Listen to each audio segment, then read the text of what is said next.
አርሰናል ዌምብሌ ላይ ለሚደረገው የካራቦ ካፕ የፍጻሜ ጨዋታ የሚያሳልፈውን ትኬት ቆርጧል። በግማሽ ፍጻሜው በደርሶ መልስ የለንደን ጎረቤቱ ቼልሲን በድምር ውጤት 4-2 በሆነ ውጤት በማሸነፍ ወደ ፍጻሜው አልፏል። የመጀመሪያው ዙር ጨዋታ በስታንፎርድ ብሪጅ ሲደረግ አርሰናል 3-2 አሸንፎ መምጣቱን ተከትሎ ቼልሲ ካምባክ ያሳይ ይሆን ወይስ አርሰናል ውጤቱን አስጠብቆ ይወጣ ይሆን የሚል መነጋገሪያ ርዕስን ፈጥሮ ነበር። በዚህ ጨዋታ ላይ የተሳካለት ግን አርሰናል ነው። እስከ 96ኛው ደቂቃ ድረስ ውጤት ያስጠበቀው የአርቴታ ሰራዊት 97ኛው ደቂቃ ላይ ደግሞ ሌላ ተጨማሪ ጎል በካይ ሃቨርትዝ አማካኝነት አስቆጥሮ በድምር ውጤት አሸንፎ ወደ ፍጻሜው ማለፉን አረጋግጧል። ሊያም ሮዚነር ለየት ያለ ጨዋታ ዕቅድና የሜዳ ላይ ታክቲክን ይዞ ቢገባም ቼልሲ ግን ጎል ለማስቆጠር ሳይችል ቀርቷል። ሰማያዎቹ ወደ ፍጻሜው የማለፍ ውጥናቸው አልተሳካም። መድፈኞቹ ግን ከ1993 በኋላ ይህንን ዋንጫ ለማንሳት በካራቦ ካፕ በእኛ አቆጣጠር መጋቢት 12 ዌምብሌ ስታዲየም ላይ ለሚደረገው የፍጻሜ ጨዋታ የሚቀርቡ ይሆናል። ጨዋታው እንዴት ነበር? ሊያም ሮዚነር በአዲስ ታክቲክ የቀረበበት ምክንያት ዋጋ አስከፍሎታል ማለት ይቻላል? ቼልሲዎች ጎል ለማስቆጠር ያልቻሉት ለምንድን ነው? የአርሰናል መከላከልና የቡድኑ ሚዛን መጠበቅስ ለዚህ ውጤት መመዝገብ ምን አስተዋጽኦ ነበረው?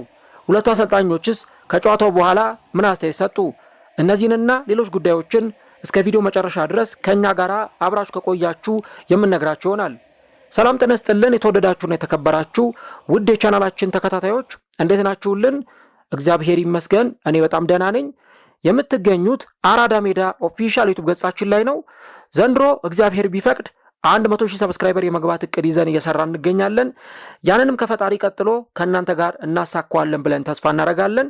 ስለዚህም ይህንን ፕሮግራም የምትከታተሉ አድማጭ ተመልካቾቻችን ቻናሉን ሰብስክራይብ በማድረግና የሮል ምልክቷን በመጫን እንደዚህ አይነትና ሌሎች የቀጥታ ስርጭት ፕሮግራሞች፣ የቪዲዮ ዘገባዎችን እንድታገኙ እንጋብዛለን። እንዲሁም የፕሮግራም ቫይራል እንዲወጣና ዩቲዩብ ለብዙ የእግር ኳስ ተመልካቾችና ለአዳዲስ ሰብስክራይበሮች እንዲያደርሰው የእናንተ በብዛት ላይክ ማድረግ በጣም ያስፈልገናል። እናም የፕሮግራም ቢያንስ በትንሹ 800 ላይክ እንዲኖረው እንፈልጋለን። ለእናንተ የ3 ሰከንድ ስራ ነው፣ አይከፈልበትም። ስለዚህ ሁላችሁም ፕሮግራሙን ላይክ በማድረግ ጀምሩት። የአራዳ ሜዳ ኮሜንታተር ተስፋ ወርቅ ሉል ሰገድ አብሬያችሁ ቆይታ አደርጋለሁ። ፈጣሪ ፈቅዶ ዳግም ተገናኘን። እንግዲህ ቅድም ከጨዋታው በኋላ በትኩሱ የጨዋታውን አንኳር ነጥቦች በተለያዩ የጨዋታው ጉዳዮች ዙሪያ ወደ እናንተ ስናደርስ ነበረ። በዚህኛው ፕሮግራማችን ላይ ግን ዲቴል የሆነውን ሐሳብ ሰፋና ዘርዘር በተን አድርገን በዚህ ጨዋታ ላይ የምንመለከተው ይሆናል ማለት ነው። የጨዋታው ታክቲክ፣ ቁጥራዊ መረጃዎች፣ ሁለቱ አሰልጣኞች ወደ ሜዳ ይዘውት የገቡት አቀራረብ፣ እንዲሁ ደግሞ ከጨዋታው በኋላ ሁለቱ አሰልጣኞች ምን አይነት አስተያየት ሰጥተዋል፣ እነዚህና ሌሎች ጉዳዮችን እዚህኛው ፕሮግራማችን ላይ እንመለከተዋለን። እንግዲህ ይህ የጨዋታ መርሃ ግብር ወደ ፍጻሜ ለማለፍ እና ደግሞ የካራቦ ካፕ የፍጻሜ ጨዋታን ለማከናወን ዌምብሌ ላይ ለሚደረገው ወሳኝ ጨዋታ ለማለፍ የተደረገ ወሳኝ የጨዋታ መርሃ ግብር ነበር። ልክ ነው። ጨዋታው ደርቢ ነው፣ የለንደን ደርቢ ነው። በሁለት ትልልቅ የለንደን ከተማ ክለቦች መካከል የሚደረግ ጨዋታ ነው። ከዚህ በተጨማሪ ደግሞ ሁለቱ ክለቦች በቅርብ ጨዋታዎቻቸው ላይ ውጤት እያስመዘገቡ ይገኛሉ። በተለይም ደግሞ በተለያዩ የኮምፒቲሽን ውድድሮች እንደ ቻምፒዮንስ ሊግ፣ እንደ ካራቦ ካፕ ባሉ ውድድሮች ላይ የሁለቱ ክለቦች የቅርብ ጊዜ ውጤታቸው በጣም ጥሩ የሚባል ነው እና እነዚህ ነገሮች ወደ ጎን ትተን ግን ይህንኛውን ጨዋታ ብቻ ደግሞ ለይተን ከተመለከት ነው የመጀመሪያው ዙር ጨዋታ ስታንፎርድ ብሪጅ ላይ ሲደረግ ቼልሲ ያንን ጨዋታ 3-2 ነበረ በሜዳው የተሸነፈው። እንግዲህ ነገሩ የሚጀምረው እዚህ ጋር ነው። ምናልባት ያ ጨዋታ 0-0 ቢጠናቀቅ ኖሮ በሁለቱ አሰልጣኞች በኩል የምንመለከተው ጌም ፕላን፣ በሁለቱ አሰልጣኞች በኩል የምንመለከተው የጨዋታ አቀራረብ፣ ታክቲክ እንደዚህ እንደማይሆን ግልጽ ነው። ግን ጨዋታው ላይ ደግሞ ሁለቱ አሰልጣኞች ይህንን ታክቲክ መርጠው ወደ ሜዳ የገቡት የመጀመሪያው ዙር ጨዋታ ላይ የተመዘገበው ውጤት መነሻ ሆኗቸው ነው ማለት ነው። አርሰናል 3-2 አሸንፎ መጥቷል። ስለዚህ በዚህ ጨዋታ ላይ ጥንቃቄን ሊመርጥ እንደሚችል እጅግ በጣም ግልጽ ነው። ምክንያቱም 0-0 ከወጣ ወደ ቀጣዩ ዙር ማለፍ ይችላል። 1-1 ቢወጣ 2-2 ቢወጣ ኢቭን ደግሞ በዚህም የጠባብ ውጤት ልክ እንደዚህ አሸንፎ ወደ ፍጻሜ የሚያልፈው አርሰናል ነው። ቼልሲ ግን ጎል ስለሚፈልግ ካምባክ ለማሳየት እና ውጤቱን ቀልብሶ ለማለፍ ጎል ስለሚፈልግ የግድ በዚህ ጨዋታ ላይ ጎል እንዲያስቆጥር ይጠበቅበት ነበር። እና በዚህ ጨዋታ ላይ አሰልጣኝ ሊያም ሮዚነር ታክቲኩን ሲመርጥ ሞር ለማጥቃት የሚረዱትን ተጫዋቾች ወደ ሜዳ በደንብ ሰብሰብ አድርጎ ለማስገባት ሞክሯል።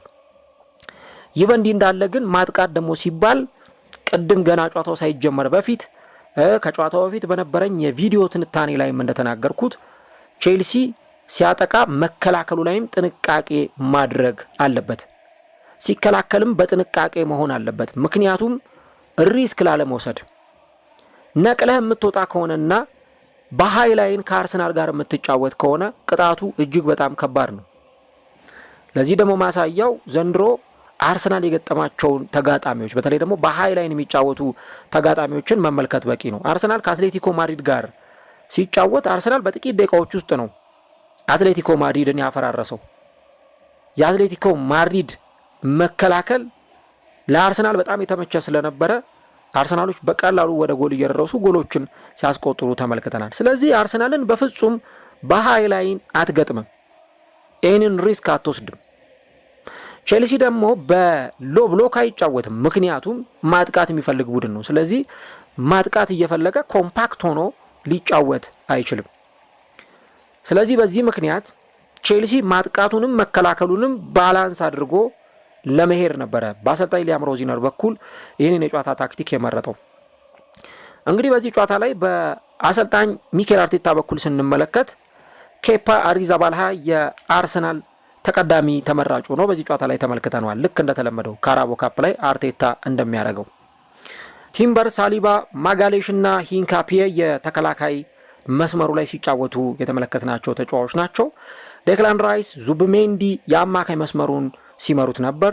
እንዲሁ ደግሞ ኤበረቼዜ በዚህ ጨዋታ ላይ በቋሚነት ጀምሯል። የብዙዎቻችን ግምት የነበረው በዚህ የጨዋታ መርሃ ግብር ላይ ማርቲን ኦዴጋርድ በቋሚነት እንደሚጀምር ነበር። እንግዲህ ኦዴጋርድ በዚህ ጨዋታ ላይ በአርሰናል በኩል በቋሚነት እንዲጀምር የተጠበቀው ተጫዋች ቢሆንም ነገር ግን ደግሞ አሰልጣኙ በዚህ የጨዋታ መርሃ ግብር ላይ ይህንን ተጫዋች ኤበረቼዜን በቋሚነት አስጀምሮታል ማለት ነው።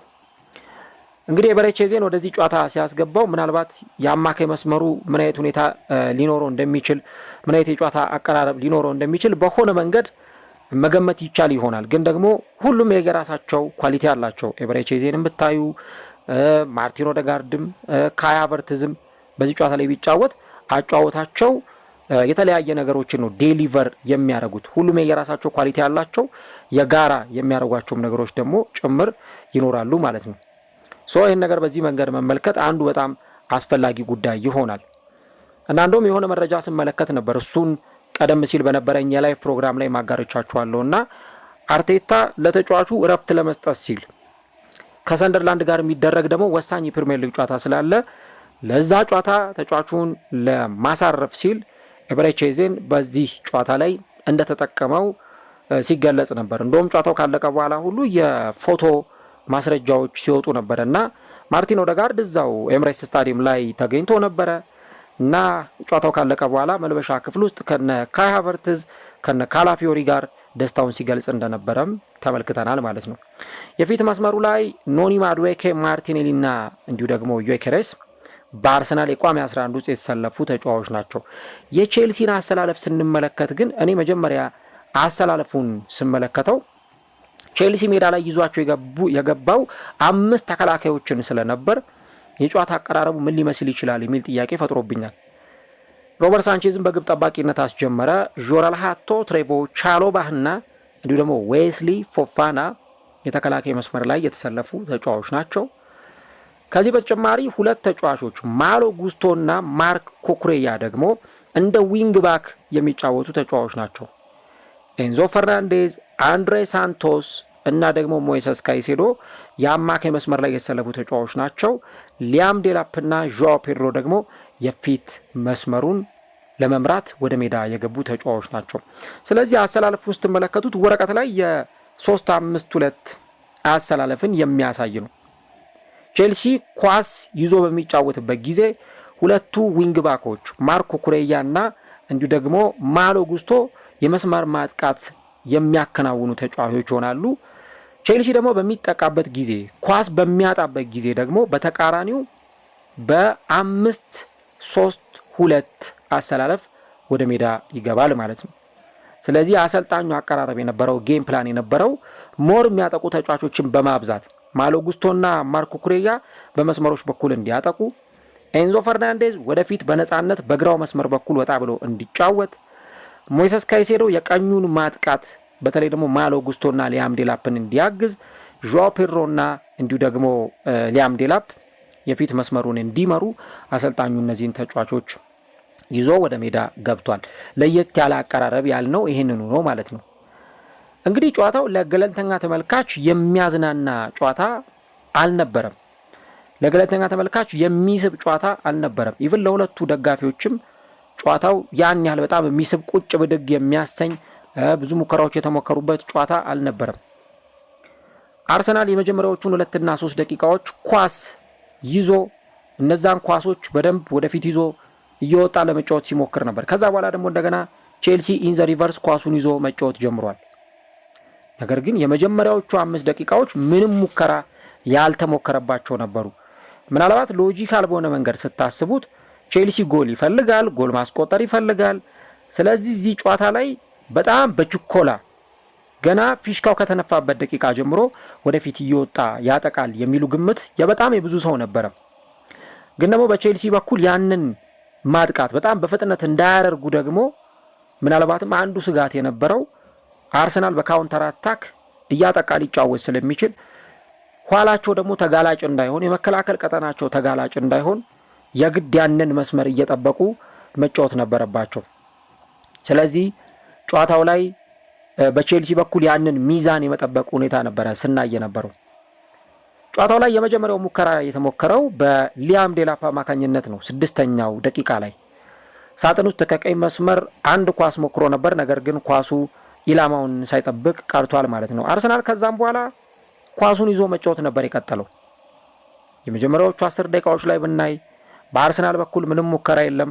አርሰናል 16ኛው ደቂቃ ላይ የመጀመሪያውን የማዕዘን ምት አግኝቶ ሂንካፒ ያንን ኳስ በግንባር ገጭቶ ለመሞከር ጥረት አድርጎ ነበር። ነገር ግን ኳሱ ወጥቷል። እዚህ ኳስ ላይ የአርሰናል ደጋፊዎች ጥያቄ ነበራቸው። ፎፋና በእጁ ኳስ ነክቷል።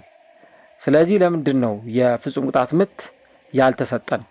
የፍጹም ቅጣት ምት ሊሰጠን ይገባ ነበር የሚል ጥያቄ ያነሱበት ሞመንት ያነሱበት አጋጣሚ እንደነበር በደንብ አይተናል።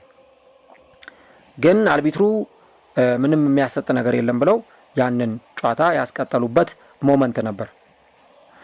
ከዛ በተጨማሪ ደግሞ በአርሰናል በኩል አስደንጋጭ ሙከራ እንደዚሁ 17ኛው ደቂቃ ላይ አይተናል።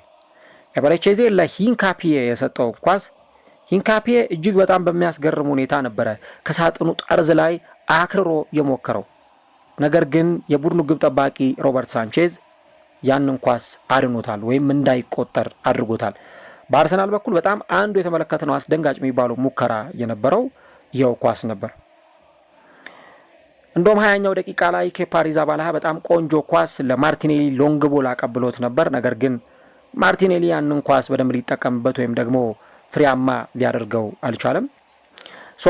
በአርሰናል በኩል በተለይ የመጀመሪያዎቹን 23-25 ደቂቃዎች ብትመለከቱ አርሰናሎች በጣም ኳስ የተቆጣጠሩበት በቦል ፖዚሽን ረገድ ብዙ ኳሶችን ያንሸራሽሩበት እንደነበር አይተናል። እንግዲህ በአርሰናል በኩል 61% የኳስ ቁጥጥር የበላይነት ነበራቸው በዚህ የደቂቃ ማርጅን ውስጥ። ቼልሲ ደግሞ 39% የኳስ ቁጥጥር የበላይነት ወስዶ ነበረ ማለት ነው። ስለዚህ አርሰናል ነው ሞስትሊ ኳሱን ተቆጣጥሮ ሲጫወት የነበረው። እንደዚህ አይነት ጨዋታዎች ላይ ምናልባት ቼልሲ እያጠቃ እንደሚጫወት ኳሱንም ቼልሲ ተቆጣጥሮ ሊጫወት እንደሚችል ትጠብቃላችሁ። ግን ይሄ በተለይ ደግሞ የሚኬል አርቴታ አጨዋወት መከላከል የሚጀምረው ከማጥቃት ነው ከሚለው ጽንሰ ሀሳብ ጋር ተያይዞ እንደዚህ አይነት ነገሮችን በደንብ ይተገብራሉ ማለት ነው። እንግዲህ እንደምታውቁት አርቴታ የፔፕ ጓርዲዮላ ተማሪ ነው። ፔፕ ጓርዲዮላ በማንቸስተር ሲቲ ሲያሰለጥን የእሱ ምክትል ሆኖ ነው በደንብ ከሱ ስር ሆኖ ብዙ ነገሮችን የተማረው ያጠናው። ፔፕ ጓርዲዮላ ደግሞ የነ ዮሃን ክራይፍን የአሰልጣኝነት አፕሮች በደንብ የሚከተልና የሚያቀነቅን አሰልጣኝ ነው። ስለዚህ ብዙዎቹ አሰልጣኞች አሁን የምንመለከታቸው እነ አርቴታ፣ ከዚህ በተጨማሪ እነ ቪንሰንት ካምፓኒ፣ ሌሎቹም አሰልጣኞችን ብትመለከቱ የፔፕ ጓርዲዮላ ተች አላቸው። ፔፕ ጓርዲዮላ ደግሞ የዮሃን ክራይፍ ተች አለው እና ዮሃን ክራይፍ በእግር ኳስ በሚያሰለጥንበት ጊዜ አንድ የራሱ የሆነ አባባል አለው። እኔ ማጥቃት የምጀምረው ከተከላካዮቼ ነው፣ እንዲሁ ደግሞ መከላከል የምጀምረው ከአጥቂዎቼ ነው የሚል አይነት ጽንሰ ሐሳብ አለው እና የኔ የመጀመሪያው አጥቂ ብሎ የሚያስበው በዛ ቡድን ውስጥ መከላከሉን በደንብ ሊያስቀጥሉ የሚችለው የፊት መስመር ተጫዋች ይሆናል እና አርሰናሎች በደንብ ኳስ ሲይዙ ከቼልሲ ኳሱን ሲደብቁ ቼልሲ ኳስ እንዳያገኝ እያደረጉ የነበሩበትን ሁኔታ በደንብ እዚህ ጨዋታ ላይ ተመልክተናል። እኔ እንደውም ይሄንን ጨዋታ ሳይ አንድ በጣም በቃ ሳስታውስ የነበረው የአርሰናልና የማንቸስተር ዩናይትድን ጨዋታ ነው። አርሰናል ከማንቸስተር ዩናይትድ የተደረገውን ጨዋታ ካስታወሳችሁ ወይም ያንን ጨዋታ በጣም በአርሰናል በኩል ረጅም ደቂቃ አርሰናሎች ኳስ የተቆጣጠሩበት ብዙ ኳሶች የተቀባበሉበት ነበር። ግን ማንቸስተር ዩናይትዶች ተከላክለው እየተጫወቱ የአርሰናልን ክፍተት ነበር የሚያነፈንፉት። የአርሰናሎችን ክፍተት ነበረ ሲፈልጉ የነበሩት። አርሰናል ጎል አስቆጠረ። ወዲያው ከደቂቃዎች በኋላ ዩናይትድም የዙቢሜንዲ ስህተት ተከትሎ ጎል አስቆጠረ። ስለዚህ ቼልሲም የአርሰናል ስህተቶች ከተገኙ እነዛ ስህተቶች ኤክስፕሎይት ለማድረግ ተዘጋጅተው እየጠበቋቸው ነበር። እንደዚህ አይነት ክፍተቶች ካሉ እነዛን ክፍተቶች ለመጠቀም ይሞክሩ ነበር። ምክንያቱም ቅድም እንዳልኳችሁ በ25 ደቂቃ ውስጥ አርሰናል አንድ ኳስ በሂንካፒ አማካኝነት ሞክሯል። በግንባር የተገጨ ኳስ፣ ሌላ ኳስ ራሱ ሂንካፒ ሞክሯል። ከዛ ውጪ ቼልሲ አንድ ኳስ ነው የሞከረው በ25 ደቂቃ ውስጥ። በእነዚህ ደቂቃዎች ውስጥ ቼልሲ ጎል ማስቆጠር ነበረበት። ይሄ ሁላችንንም የሚያስማማን ጉዳይ ነው። ቼልሲ ሁሉ የመጀመሪያውን የማዕዘን ምት ያገኘው በ26ኛው ደቂቃ ላይ ነው። ከዛ በኋላ ስንመለከት ቼልሲዎች ሁለት ሙከራ ሞክረዋል። እስከ 30ኛው ደቂቃ ባለው የሊያም ዴላፕ እና ትሬቮ ቻሎባ ከሳጥን ውጭ የሞከራት ሙከራ ነበረች። አርሰናል ደግሞ አንድ የሞከረው ሙከራ ቅድም ያነሳ ነው የሂንካፒ ሙከራዎች ነበሩ ማለት ነው። ቅድም በነበረኝ የላይቭ ፕሮግራም ላይ እንደተናገርኩት ቪክተር ዩኬሬስ እስከ 40ኛው ደቂቃ ድረስ እንኳን ሁለት ኳስ ብቻ ነው ነክቶ ይወጣው።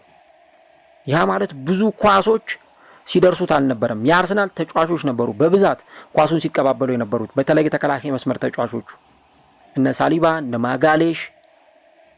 ቼልሲዎች እነዛን ኳሶች ለማስጣል ብዙ ሩጫዎችን ያደርጉ ነበረ ያንን ክፍተት ኤክስፕሎይት ለማድረግ። ምክንያቱም ግብ ጠባቂው ኬፓ ለሳሊባ እነ ማጋሌሽ፣ ዴክላን ራይስ፣ ዙቢሜንዲ፣ ቲምበር ኳሶቹን ሲቀባበሉ ድሪብል እያደረጉ ይዘው ሲሄዱ ያንን ኳስ ለማስጣል ከፍተኛ የሆነ ርብርብ ይደረግ ነበረ በቼልሲዎች በኩል። በጣም ፕረስ ያደረጓቸው ነበር ቼልሲዎች። ግን ያ ፕሬሲንግ ደግሞ ውጤት አላመጣም እና ኤንዞ ፈርናንዴዝ 42ኛው ደቂቃ ላይ በቼልሲ በኩል አስደንጋጭ ሙከራ አድርጓል። እኔ የመጀመሪያው አጋማሽ የቼልሲ አስደንጋጭ ሙከራ ብዬ የምለው ይህንን ኳስ ነበረ። ከግራ መስመር ከሳጥን ውጪ ኤንዞ ፈርናንዴዝ አክርሮ የመታበትን ኳስና ኬፓ የመለሰበትን ኳስ ማለት ነው።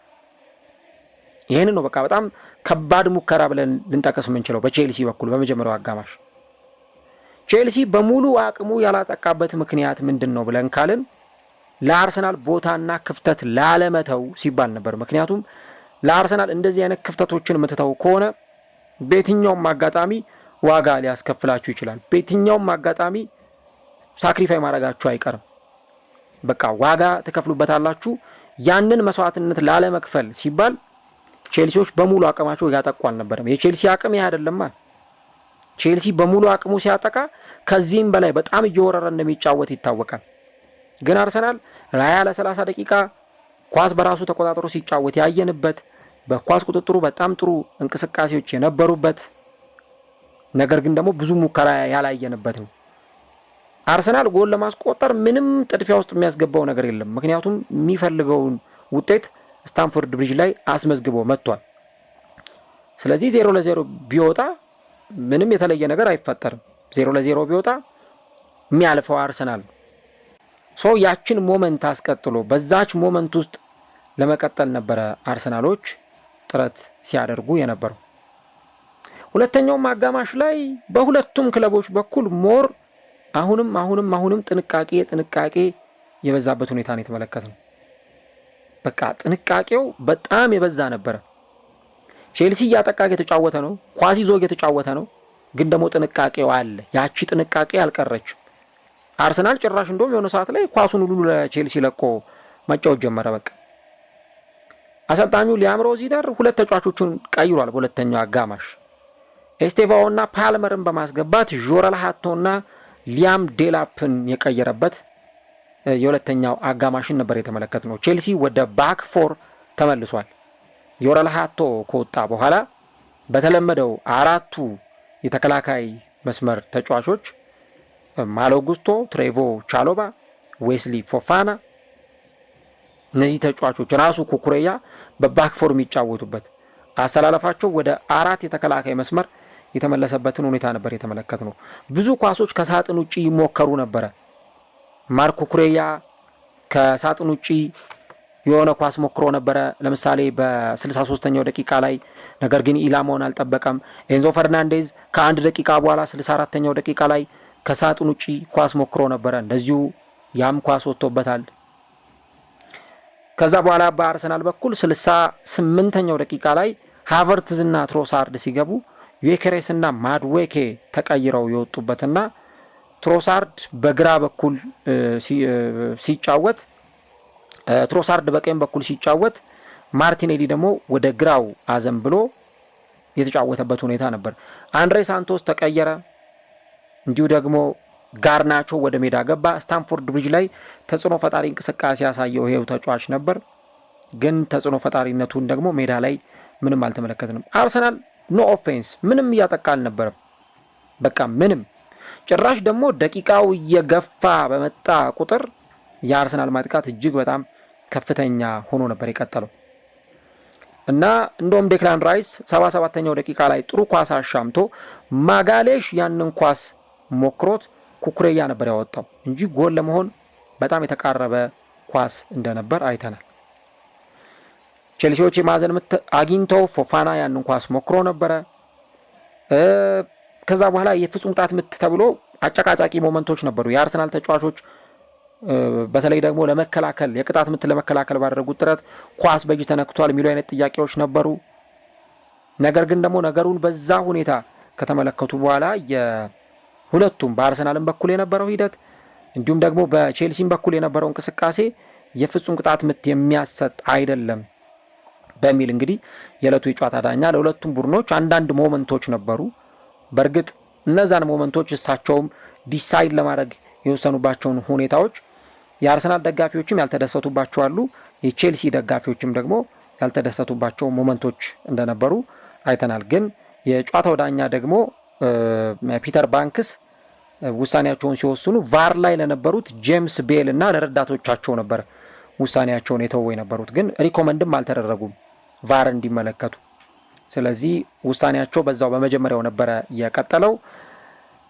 አቼምፖንግ ገብቶ ጉስቶ ወጥቷል። በቃ አማራጮች እየጨረሱ ነበር የሄዱት። የሆነ ተጫዋች ለመቀየር ሲሞክሩ ነበረ እና እነዛን ተጫዋቾች የቀየሩባቸውን ሂደቶች በመጨረሻም እነ አቼምፖንግ ሲገቡ እነ ጋርናቾ ሲገቡ የሆነ አይነት የሚጠበቁ ነገሮች ሊኖሩ ይችላሉ። ግን ቼልሲ አብዛኞቹ ኳሶች ቅድም እንዳነሳ ነው ከሳጥን ውጪ የሚሞከሩ ነበሩና ፍጹም ቅጣት ምት ግብ ክልል ውስጥ ፋይናል ሰርድ ውስጥ ለመድረስ ቢሞክሩም የአርሰናል ተጫዋቾች ፊዚካል ስትሬንግዝ ግን እጅግ በጣም የተለየ ነበር እና ያ ኳስ የተቆጠረው እንግዲህ መጨረሻኛው ደቂቃ ላይ ነው። 97ኛው ደቂቃ ላይ የቼልሲ ተጫዋቾች ሙሉ ለሙሉ ነቅለው በወጡበት ሰዓት 6 ደቂቃ ተጨምሮ የተጨመረውም 6ቱም ደቂቃ ካለቀ በኋላ በዛ ሰዓት እንግዲህ ዴክላን ራይስ ያንን ኳስ ሰንጥቆ ነበረ ለካይ ሃቨርትዝ የሰጠው። ካይ ሃቨርትዝ ያንን ኳስ ሲያገኘው ከግብ ጠባቂው ፊት ለፊት ጋር የሚያገናኘውን ኳስ ነበር ያገኘው እና ያንን ኳስ ለመጠቀም አላመነታም። እናም እሱም ኳሷን እጅግ በጣም ባስገራሚ ሁኔታ ግብ ጠባቂው ሳንቼዝን አጥፎ አስቆጥሯል። የሚገርመው ጎሉ ከተቆጠረ በኋላ ይህንን ቪዲዮ ከመስራቴ በፊት መለስ ብዬ እየተመለከትኩት ነበረ ምን ያክል የቼልሲ ተጫዋቾች በተቃራኒ የአርሰናል የፍጹም ቅጣት ምት ግብ ክልል ውስጥ ተገኝተዋል የሚለውን ነገር ሳይ ነበርና እጅግ በጣም የሚገርመው አብዛኞቹ ተጫዋቾች በላይኛው የሜዳ ክፍል የአርሰናል የግብ ክልል ላይ ነበሩ። እንግዲህ አርሰናል ይሄንን ጎል ሲያስቆጥር ኦልሞስት ሁሉም ነገር ባበቃበት ጊዜ ነው። ዴክላን ራይስ ያንን ኳስ ሲያሻግር ማንም አልነበረም። ጭራሽ እንደውም ማርቲኔሊ እና ሃቨርትዝ ነበረ ብቻውን ሳንቼዝን ያገኙት። ሁለት የአርሰናል ተጫዋች ከሳንቼዝ ጋር ነው ፊት ለፊት የተፋጠጠው። ያ ማለት 10ሩም ተጫዋቾች የግብ ክልላቸው ውስጥ አልነበሩም። ከዛ በኋላ እንደውም 2-3ቱ የገቡት ከዛ በኋላ ነው እና ከሃቨርትዝ የቀድሞ ክለቡ ላይ እንግዲህ ያንን ጎል አስቆጥሯል። የሃቨርትዝ የዘንድሮ አመት የመጀመሪያው ጎል የተቆጠረው እንግዲህ በዚህ ቅጽበት ዴክላን ራይስ ኳሱን አቀበለ። በጣም በሚገርም ሁኔታ ኳሱን ገፋ። ግብ ጠባቂው ሳንቼዝን አታሎ አለፈ። ኳስና መረብን ካይ ሃቨርትዝ አገናኘ። እንግዲህ በቀድሞ ልጃቸው ነው ቼልሲዎች የተቀጡት። የራሳቸው ልጅ ያስቆጠረባቸው ጎል ነው የቀድሞ ተጫዋቻቸው። በቻምፒየንስ ሊግ ፍጻሜ ማንቸስተር ሲቲ ላይ ጎል አስቆጥሮ እንደዛ ያስደሰታቸው ተጫዋች አሁን ደግሞ በተቃራኒ ከአንዴም 2-3 ጊዜ እየቀጣቸው ይገኛል። ከሁለት ዓመት በፊት አርሰናል ቼልሲን 5-0 በሆነ ውጤት ሲያሸንፍ እንደዚሁ 2 ጎሎችን አስቆጥሮ እንደውም ደስታውንም እየገለጸባቸው ነበር። አሁንም ደግሞ ቼልሲ ላይ ጎል አስቆጥሮ ወደ አርሰናል አርማ እየጠቆመ ነው ደስታውን የገለጸው እና የአርሰናል ተጫዋቾች ስሜት እጅግ በጣም ከፍተኛ ነበር። ቼልሲ አርሰናልን ለማሸነፍ እጅግ በጣም ተቸግሯል። ከ2021 በኋላ አርሰናልን ለማሸነፍ ቼልሲ አልቻለም። በባለፉት 10 ጨዋታዎች እንኳን ብንመለከት በባለፉት 9 ጨዋታዎች የዛሬውን እንኳን ሳንጨምር 6 ጨዋታዎችን አርሰናል አሸንፎ 3ቱን አቻ ነበር የተለያዩት። አሁን ለ10ኛ ጊዜ እንኳን በቅርብ ጨዋታዎች ሲገናኙ አርሰናል ከ10ሩ 7ቱን ያሸነፈበትና 3ቱን አቻ የተለያየበት ነው። ቼልሲ አሁንም በአርሰናል የበላይነት እንደተወሰደበት ነው እየቀጠለ የሚገኘው። ያንን በደንብ በግልጽ የተመለከትን እንገኛለን። የካራቦ ካፕ ጨዋታ ላይ ዘንድሮ ሲገናኙ አርሰናል በግማሽ ፍጻሜው የመጀመሪያው ዙር ቼልሲን አሸንፏል። በፕሪሚየር ሊጉ ሲገናኙ ጨዋታ የተጠናቀቀው በአቻ ውጤት ነው። ስለዚህ አሁንም አርሰናል በቼልሲ ላይ ያለውን የበላይነት ያስቀጠለበት የጨዋታ ምሽት ነበር ማለት ነው። ያንን ነው እዚህ ጨዋታ ላይ በደንብ የተመለከት ነው። ቁጥራዊ መረጃዎች ወይም ደግሞ ቁጥራዊ ስታቶች ስለዚህ ጨዋታ ምን ይናገራሉ? የትኛው ቡድን የበለጠ በቁጥራዊ መረጃዎች ረገድ የበላይነት ወስዷል? እኛ በአይናችን ከምናየው ነገር ባለፈ የትኛው ቡድን ደግሞ ሞር የኳስ ቁጥጥር ላይ በኤክስጂ ረገድ በሙከራ ረገድ የትኛው ቡድን በጣም ውጤታማ ነበር የሚለውን ነገር ስናይ ምናልባት ቼልሲ ከማጥቃቱ ጋር ተያይዞ ማጥቃቱን ይዘው የሄዱበት መንገድ እንደ አንድ ጥሩ ነገር ሊነሳላቸው ይችላል። ግን ደግሞ ጎል እስካላስቆጠሩ ድረስ ተደጋጋሚ ሙከራዎችን በደንብ ሳጥን ውስጥ እየገቡ እስካላደረጉ ድረስ ያ ዋጋ ቢስ ነው የሚሆነው ያ ማጥቃታቸው። እንግዲህ ሁለቱም ኤክስጂያቸው አንድ እንኳን አይሞላም። አርሰናል 0.95 ቼልሲ 0.68 ነው። ቼልሲዎች 14 ሙከራ ሞክረው ከ14ቱ ሁለቱ ብቻ ነው ኢላማውን የጠበቀው። ሁለቱ ብቻ። ተመልከቱ ምን ያክል እንግዲህ እየባከነ እንደነበረ የቼልሲ ማጥቃት የሚያሳይ ነው። ከ14 ሁለት ብቻ ነው ኢላማውን የጠበቀ የነበረው። ቅድም እንዳልኳችሁ በጣም የሚያስፈራ ኳስ የነበረው የኤንዞ ፈርናንዴዝ ከሳጥን ውጭ የሞከራት የመጀመሪያው አጋማሽ ላይ የተሞከረች ኳስ ነች። ቼልሲ በጣም ጎል እንደሚፈልግ ቡድን ክሊኒካል ሆኖ የተጫወተ አልነበረም። በአንጻሩ አርሰናል 5 ሞከረ። ከ5ቱ 2ቱ ኢላማውን የጠበቀ ነበር፣ አንዱን ወደ ጎልነት ቀይሯል። አርሰናል 44% ኳስ ሲቆጣጠር ቼልሲ ደግሞ 56% ነው ኳስ የተቆጣጠረው። ምናልባት በቦል ፖዚሽን በአጠቃላይ መደበኛ ውስጥ 90 ደቂቃ ላይ በነበረው እንቅስቃሴ ቼልሲ በላይነት አለው። 511 ኳሶችን ቼልሲዎች ተቀባብለው 458 የተሳኩ ነበሩ። አርሰናል 409 ኳሶችን ተቀባብሎ 347 የተሳኩ ነበሩ።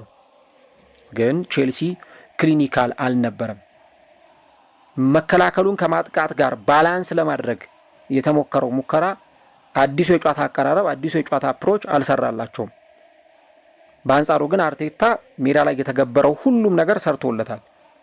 የመከላከልና የማጥቃት ሚዛኑን የጠበቀበት ሁኔታ፣ በኳስ ቁጥጥሩ በተወሰኑ ደቂቃዎች በተለይ በመጀመሪያው 30 እና 40 ደቂቃዎች ውስጥ የነበረው የኳስ ቁጥጥር ብዙ ነገሮች የተሳኩ ነበሩ። ቼልሲን በደንብ አርሰናል ወጥሮ ይዞታል። ትላንትና አንድ ነጥብ አንስቼ ነበረ የትላንትናው የቪዲዮ ትንታኔ ላይ ማለት ነውና ያንን ስናገር የሪያል ማድሪድና የአርሰናልን ጨዋታ እያስታወስኳችሁ ነበር። አርሰናል ሪያል ማድሪድን የመጀመሪያውን ዙር ጨዋታ አሸንፎ ሲመጣ ብዙ ሰው ሪያል ማድሪድ ውጤቱን ሊቀለብስ ይችላል የሚል ነጥብ ሲያነሳ ነበር። እንደውም ሪያል ማድሪዶች ብዙ ፎክረዋል። በቃ እኛ እናሸንፋለን፣ የስታዲየሙን ጣራ እንዘጋለን፣ ውጤት ይዘን እንወጣለን ሲሉ ነበረ። የተባለው ተደረገ። ስታዲየሙ ጣራውም ተዘጋ፣ ሁሉም ነገር ተደረገ። አርቴታ 45 ደቂቃ በሚገርም ዲሲፕሊን የተጫወተው ጭራሽ ቡካዮ ሳካ ፍጹም ቅጣት ምታምክ ነው። ነገር ግን ደቂቃው እየጨመረ ሲሄድ ሪያል ማድሪዶች ጫና ውስጥ ነበር የገቡት። 60 ደቂቃ 70 ደቂቃ ሲሆን ጫና ውስጥ ነበር የገቡት። ጭራሽ አርሰናል ጎል አስቆጠረ በቡካዮ ሳካ አማካኝነት። በቃ የሪያል ማድሪድ ተስፋ ላይ ውሃ ነው የቸለሰው። ሪያል ማድሪዶች ጎል አስቆጠሩ በአርሰናል ተጫዋቾች ስህተት። ነገር ግን መጨረሻ ደቂቃ ላይ ልክ እንደዚህ በመጨረሻዎቹ ደቂቃዎች ላይ እንደገና ማርቲኔሊ ጎል አስቆጥሮ ሪያል ማድሪዶችን ለአንዴና ለመጨረሻ ጊዜ ምንም ስለማለፍ እንዳያስቡ ነው ያደረጋቸው።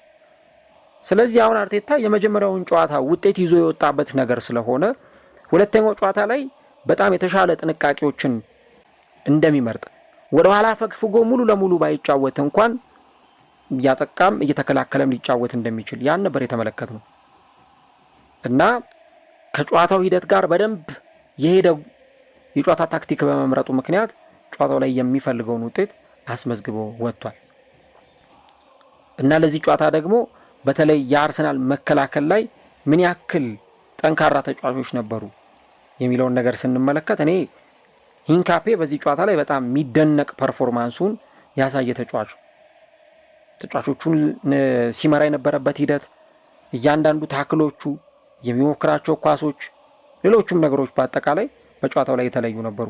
ዴክላን ራይስ የካራቦ ካፕ የጨዋታው ኮከብ ተብሎ ተመርጧል። የሚገባው ተጫዋች ነው።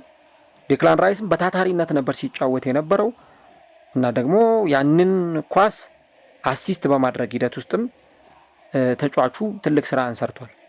ለተቆጠረችው ጎል አሲስት ያደረገው እሱ ነው እና ዴክላን ራይስ ነው የጨዋታው ኮከብ ተብሎ የተመረጠው። እንግዲህ ነገር ካነሳን ዘንዳ በተለይ ደግሞ የሊያም ሮዚነር የጨዋታ ታክቲክ የመረጠው የጨዋታ ታክቲክ ለጨዋታው ምን ያክል አስተዋጽኦ ነበረው፣ በጨዋታው ላይ ውጤት ይዞ ለመውጣት ምን ያክል አስተዋጽኦ ነበረው የሚለውን ጉዳይ መመልከት እጅግ በጣም አስፈላጊ ጉዳይ ይሆናል። እንግዲህ ቼልሲ ብዙ ጊዜ በ4-2-3-1 አሰላለፍ ወይ በ4-3-3 አሰላለፍ ሲጫወት የምናውቀው ቡድን ቢሆንም በዚህ ጨዋታ ላይ ግን እንግዲህ ጄሚ ጊቴንስ የለም በጉዳት ምክንያት፣ ፔድሮ ኔቶ እንደዚሁ በዚህ ቡድን ውስጥ ያልተመለከትነው ተጫዋች ነው እና ዊንግ ባኮችን ኩኩሬያና ማሎ ጉስቶን እንደ ዊንግ ባክ አድርጎ ዮራል ሃቶ፣ ትሬቮ ቻሎባና ዌስሊ ፎፋናን ነበር በዚህ ጨዋታ ላይ አሰልጣኙ የተከላካይ መስመር ተጫዋቾች አድርጎ ለማጫወት የሞከረው። መከላከሉ ጥሩ ነበረ። ቪክተር ዮኬሬስን አጥፍተውታል። ማርቲኔሊን እንደ ልቡ እንዳይንቀሳቀስ አድርገውታል። ማድዌኬን በዛ ልክ እንዳይጫወት አድርገውታል። ነገር ግን ደግሞ ማጥቃቱ ላይ የቼልሲ ማጥቃት እንዲገደብም ደግሞ የአርሰናል ተከላካዮች ትልቅ አስተዋጽኦ ነበራቸው እና የአርሰናል ማጥቃት ጫና ሊፈጥር ስለሚችል ቼልሲዎች በዛ ልክ ሪስክም ላለመውሰድ ጥንቃቄን የመረጡበት ጉዳይ አንዱ በዚህ ጨዋታ ላይ የተመለከትነው ነገር ነው።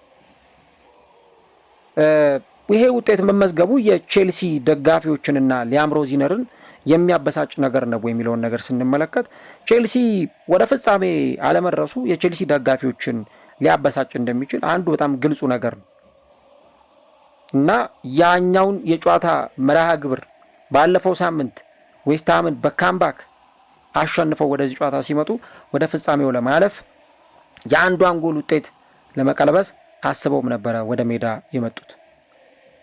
ግን ደግሞ ይሄን ጨዋታ ላይ መሸነፋቸው ምናልባት ቀጣይ ጉዟቸውን እንዳያሳምሩ በፍጹም እንቅፋት የሚሆንባቸው ነገር አይደለም።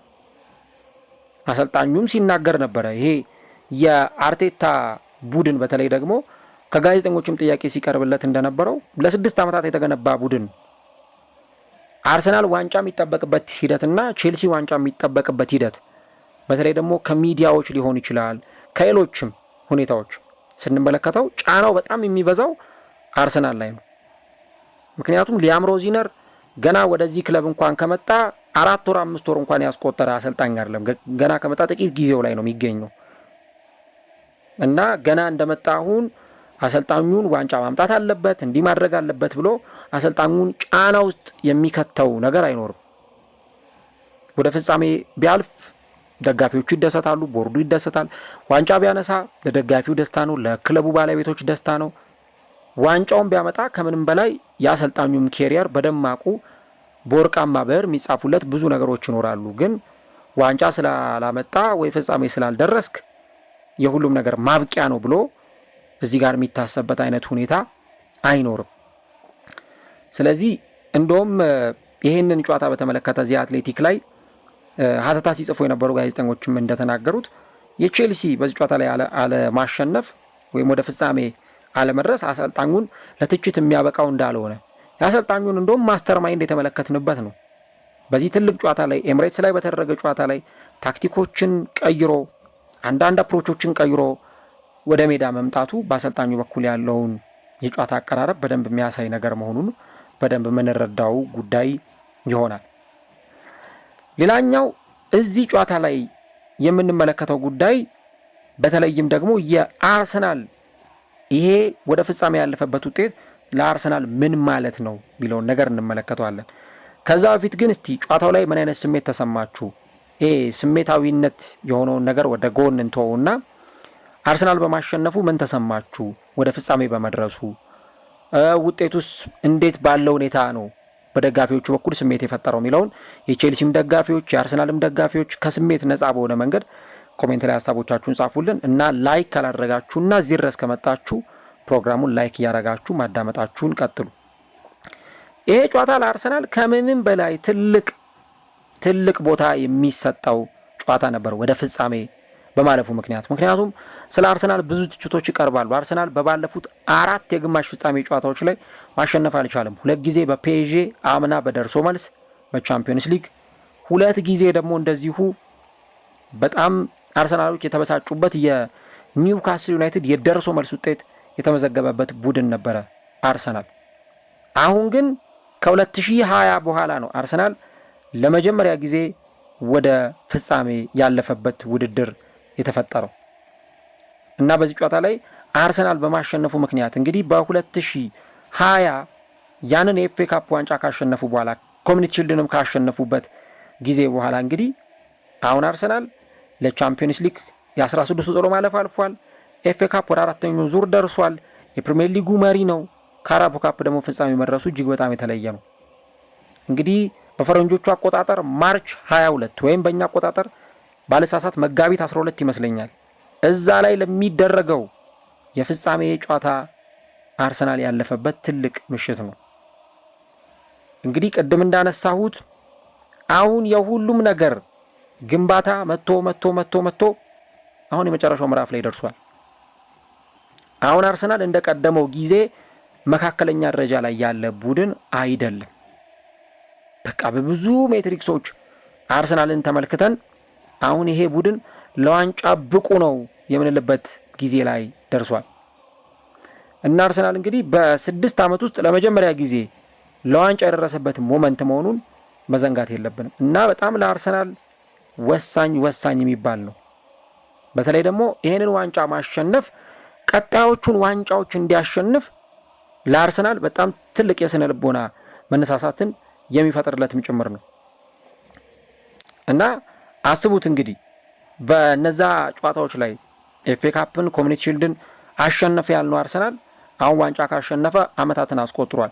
ኢቨን ይሄንን ካራቦ ካፕ ራሱ ያሸነፈው ለመጨረሻ ጊዜ የዛኔ ሊግ ካፕ ነበር የሚባለው በ1993 ነው። ብዙ ከ30 ዓመት በታች ያሉ እድሜያቸው ከ30 ዓመት በታች ያሉ የአርሰናል ደጋፊዎች አርሰናል ዋንጫ ሲበላ ተመልክተዋል ወይ? አርሰናል ካራቦ ካፕ ሲበላ አልተመለከቱም። አርሰናል የፕሪሚየር ሊግ ዋንጫን ሲበላ ደግሞ የተመለከቱ በጣም ጥቂት ደጋፊዎች ናቸው። ካራቦ ካፕ ላይ የአርሰናል ደጋፊዎች አንገት የደፉባቸው ጊዜያቶች ነበሩ። ያ የ1993ቱ የሼፊልድ ዌድነስዴዩ አርሰናል ዋንጫ ያነሳበት የሊግ ካፕ ዋንጫን ያነሳበት ነው ከአርሰን ቬንገርም በፊት። ከዛ በኋላ ግን በ2007 በቼልሲ በ2011 በበርሚንግሃም ሲቲ፣ በ2018 ደግሞ በማንቸስተር ሲቲ አርሰናል ዋንጫ ያጣበት የካራቦ ካፕ ውድድሮች ነበሩ። በተለይ የ2011 እና የ2018ቱ ለአርሰናል ደጋፊዎች በጣም ቅስም ሰባሪ ነበር። 2011 ላይ አርሰናል በቫን ፐርሲ ጎል አቻ ከሆነ በኋላ ጎል የተቆጠረበት በራሳቸው አርሰናል ተጫዋቾች ጎል ተቆጥሮበት አርሰናል ዋንጫ ያጣበት ነው። 2018 ላይ ደግሞ አርሰን ቬንገር የቡድኑ አሰልጣኝ በነበሩበት ጊዜ አርሰናል በማንቸስተር ሲቲ ጎሎች ተቆጥረውበት ባለሳሳት 3 ጎል መሰለኝ አርሰናል የተቆጠረበት እዛ ጨዋታ ላይ የተሸነፈውና ዋንጫ ያጣው ማለት ነው። ስለዚህ ረቡዕ ምሽት በሚደረገው ጨዋታ ማንቸስተር ሲቲ ኒውካስልን የሚያሸንፍ ከሆነ አርቴታና ፔፕ ጓርዲዮላ ተማሪና አስተማሪ የሚገናኙ ይሆናል። በ2018 የጋርዲዮላ ኮቺንግ ስታፍ አባል ነበር ወይም ምክትል አሰልጣኝ ነበረ አርቴታ እና አሁን እንግዲህ ያንን ተጋጣሚውን ደግሞ ለማግኘት እየጠበቀ ይገኛል። ይህንን ዋንጫ ማሸነፍ ለአርቴታ የሚሰጠው ለአርሰናል የሚሰጠው ነገር ቀላል የሚባል አይደለም። እኔ አሁን እርግጠኛውን የምነግራችሁ አርቴታ በአርሰናል ቤት ይሄንን የሰራውን ትልቁን ስራ ዋንጫ ሳያሸንፍ አመቱን ቢያጠናቅቅ ብዙ የአርሰናል ደጋፊዎች የሚቀየሙት ይመስለኛል። ጀርባቸውን መጸታቸው አይቀርም። ቦርዱም ከዚህ በኋላ አርቴታን አንሰማህም ሊለው ይችላል። ምክንያቱም ምንም ሰበብ የለም። ተጫዋች ይገዛል፣ ተጫዋች ተገዝቷል፣ ብር አውጥተናል፣ ብዙ ተጫዋቾችን አስፈርመናል፣ ኢንቨስት አድርገናል። ክለቡን በሚገባ ደረጃ ስኳዱንም ከግብ ጠባቂ እስከ አጥቂ ድረስ አዋቅረናል። ማድረግ የነበረብንን ነገር በሙሉ አድርገናል። ከዚህ በኋላ ካንተ የምንጠብቀው ዋንጫ እንድትሰጠን ብቻ ነው የሚል ሀሳብ ነው በአርሰናል ደጋፊዎችም በኩል በቦርዱም በኩል የሚኖረው። ስለዚህ ብዙ ሀሜቶች እኮ አሉ። ኢቨን እዚህ ሀገር ውስጥም ያሉ አንዳንድ ጋዜጠኞች የሚዲያ ላይም ሰዎች አርቴታ የዋንጫ አሰልጣኝ አይደለም ብለው ሲናገሩ መስማት አዲስ ነገር አይደለም እና ነገሩን ምክንያታዊ ሆነው ሲናገሩ አትሰሟቸውም። ግን እንዲያው ዝም ብሎ በደፈናው አርቴታ የዋንጫ አሰልጣኝ አይደለም ይላሉ። እኔ ደግሞ ከዚህ በፊትም ተናግሬያለሁ፣ ቀደምም በነበረኝ ፕሮግራም ላይ ተናግሬያለሁ። ከጨዋታው በፊት ያንን ቡድን ከዛ ከአፈር አንስቶ ለዚህ ቦታ ያበቃው አርቴታ ዋንጫ አያነሳም ብሎ መናገር ለእኔ ሞኝነት ነው። ያን ነገር አያደርገውም ብሎ ማሰብ ራሱ በጣም ከባድ ነው። ከባዱን ስራ ሰርቷል። ይህንኛውን ደግሞ ሌላኛውን ከባድ ስራ ለመወጣት ምንም የሚያንሰው ነገር የለም። ያውም እንደዚህ ስኳድ ተትረፍርፎት ስኳድ ሞልቶት ያን ነገር አያደርገውም ብሎ ማሰብ በጣም ከባድ ነው እና እነዛ ለሚተቹት ኢቨን እዛ ሀገር ያሉ ፐንዲቶች የቀድሞ እግር ኳስ ተጫዋቾች ሁሉ አርቴታ ለዋንጫ አይሆንም እያሉ ይናገራሉ። በትክክል ለዋንጫ እንደሚሆን ለማሳየት ይሄ ትክክለኛው አጋጣሚ ነው፣ ካራባኦ ካፕን ማሸነፍ። እንግዲህ ካራባኦ ካፕን ካሸነፈ በኋላ ሌሎች ደግሞ ዋንጫዎች ይመጣሉ። ከዛ በኋላ ቻምፒዮንስ ሊግ፣ ፕሪሚየር ሊግ፣ ኤፍ ኤ ካፕ ይመጣሉ። እነዛን ለማንሳት ነው አሁን ክለቡ የሚንደረደረው። ውጤት ለማምጣት የሚሄደው ለነዚህ ውድድሮችም ጭምር ነው እና ባለፈው አርሰናል ቼልሲን ካሸነፈ በኋላ የአርሰናሉ የተከላካይ መስመር ተጫዋቹ ዊሊያም ሳሊባ እኛ ባዶ እጃችንን መጨረስ ሰልችቶናል፣ እየለፋን እየደከምን እየጣርን ያለምንም ነገር መመለስ ደክሞናል፣ ስለዚህ ዘንድሮ ዋንጫዎችን ለማሸነፍ በጣም ጠንክረን እንሰራለን ብሎ ሲናገር ነበር።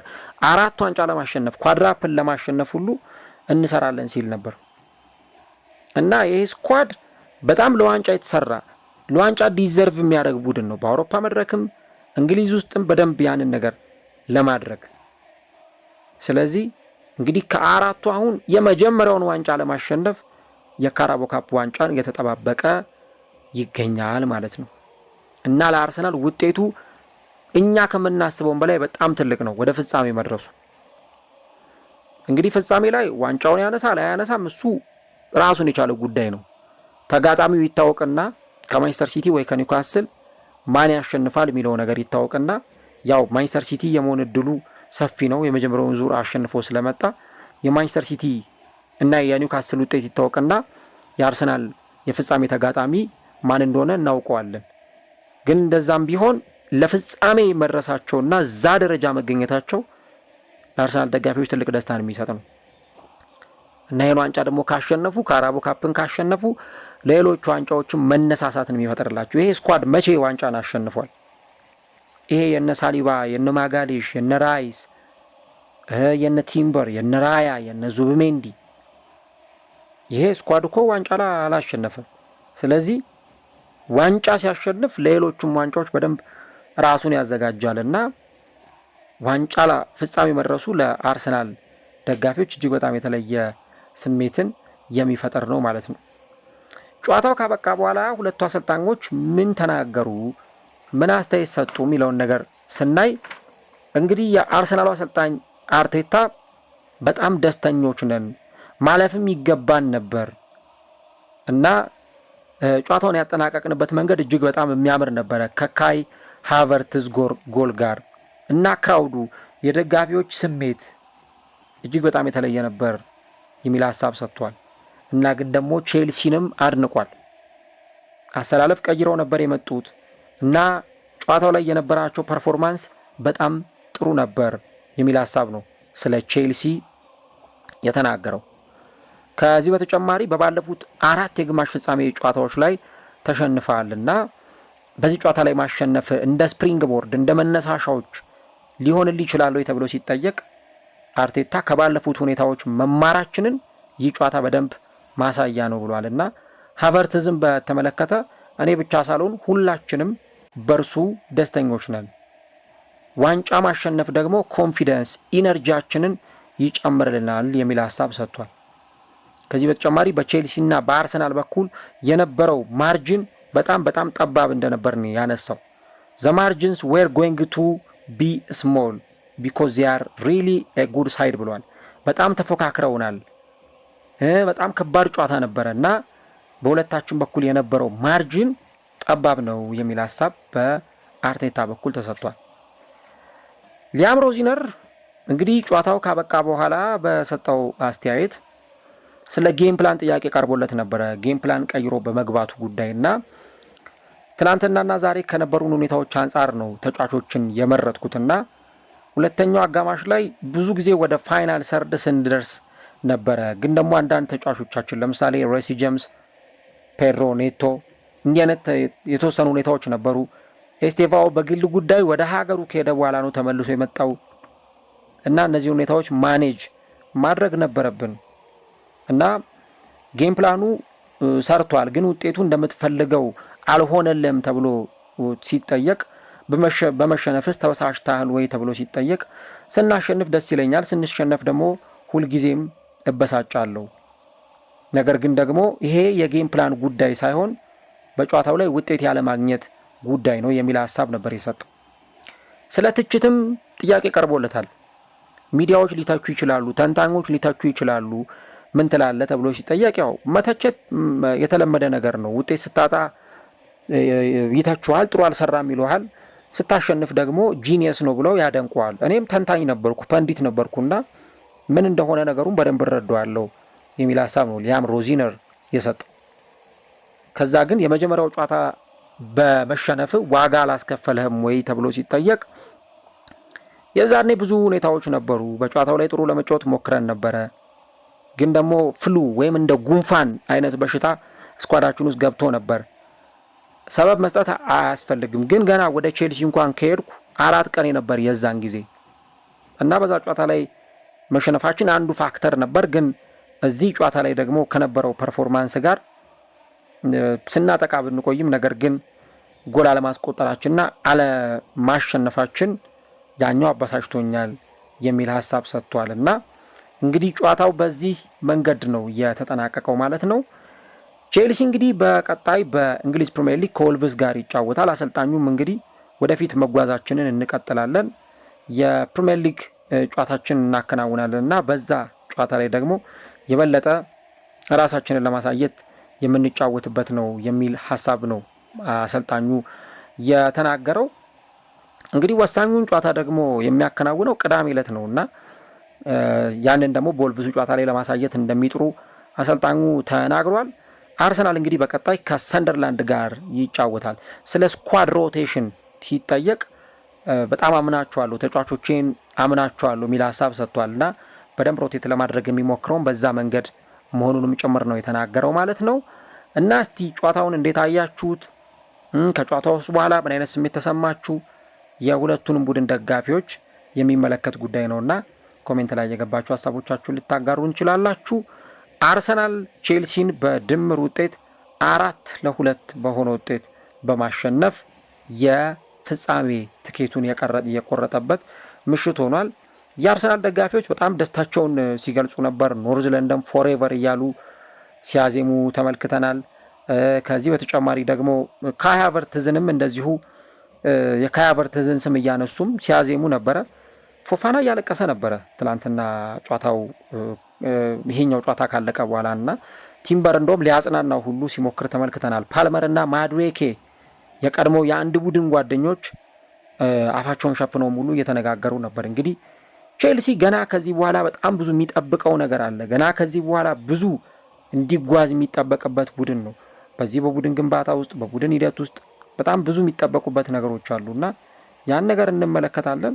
ለአርሰናል ግን እንግዲህ አሁን ለደጋፊዎቹ የዘራችሁበትን የምታጭዱበት ነው የሚል ሀሳብ ነው በቃ ላነሳ የምችለው። አርሰናል እንግዲህ እስካሁን ዘርቷል ብዙ የለፋበትን ደግሞ ከዚህ በኋላ ለማግኘት አሁን የመጨረሻው ምዕራፍ ላይ ደርሷል እና እንግዲህ ለአራቱ ዋንጫዎች ይፎካከራል። አሁን አንደኛውን ዋንጫ ለማንሳት ወደ ዌምብሌይ ገብቷል እና ወይ ከማንቸስተር ሲቲ ወይ ከኒውካስል ጋር ወሳኝ የሆነውን ጨዋታውን ያከናውናል። እንግዲህ እዛ ጨዋታ ላይ ደግሞ ምን አይነት ነገር እንመለከታለን የሚለውን አብረና ያለን። አርሰናል 1 ቼልሲ 0 በድምር ውጤት አርሰናል 4-2 ቼልሲን አሸንፎ ወደ ፍጻሜው ወደ ዌምብሌይ ማለፉን አረጋግጧል ማለት ነው።